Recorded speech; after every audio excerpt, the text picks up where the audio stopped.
Tampang porter Lion Air yang curi emas penumpang di bandara. Inilah tampang porter Lion Air yang curi emas penumpang di Bandara Hasanuddin. Koper korban dicongkel hingga kunci rusak.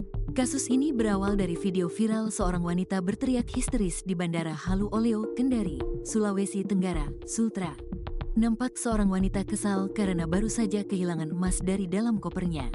Wanita tersebut inisial ADJ, 26, seorang wira swasta kelahiran Ujung Pandang, Makassar.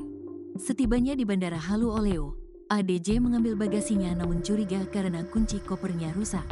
Saat diperiksa, emas yang disimpan dalam koper telah hilang. Cincin emas 1,85 gram, gelang emas 2,98 gram. Kemudian jam tangan warna hitam turut dicuri, membuat korban mengalami kerugian hingga 7,6 juta rupiah.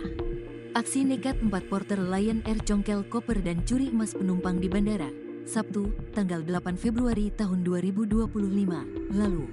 Kapolsek Ranometo, AKP Mul Ansar, mengonfirmasi 4 porter telah diamankan, tengah menjalani pemeriksaan. Di mana 4 porter ini bekerja maskapai yang berada di Bandara Hasanuddin, Makassar. Di sisi lain, pasca kejadian Humas Lion Group Kendari, Danang, menjelaskan pihaknya saat ini tengah melakukan investigasi. Sementara, Kapolres Maros, AKBP Douglas Mahendra Jaya mengatakan telah menangkap seorang porter maskapai Lion Air di Bandara Sultan Hasanuddin, Makassar. Sementara, 3 porter lainnya turut diamankan menjadi saksi. Kami telah mengamankan salah satu terduga pelaku dan masih melakukan pemeriksaan lebih lanjut. Barang bukti yang hilang berupa 1 cincin dan 1 gelang dengan berat sekitar 4 gram, jelas Douglas.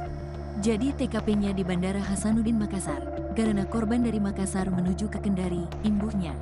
Terduga pelaku ditangkap di Bandara Sultan Hasanuddin, Makassar.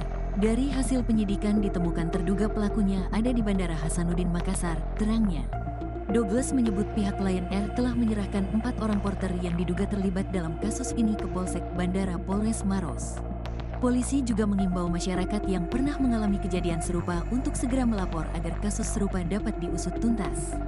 Bahkan pihaknya akan menindak tegas bagi karyawan yang melakukan pelanggaran. Kasus ini menjadi peringatan bagi maskapai penerbangan dan pengelola bandara untuk memperketat sistem keamanan bagasi guna menghindari kejadian serupa di masa mendatang.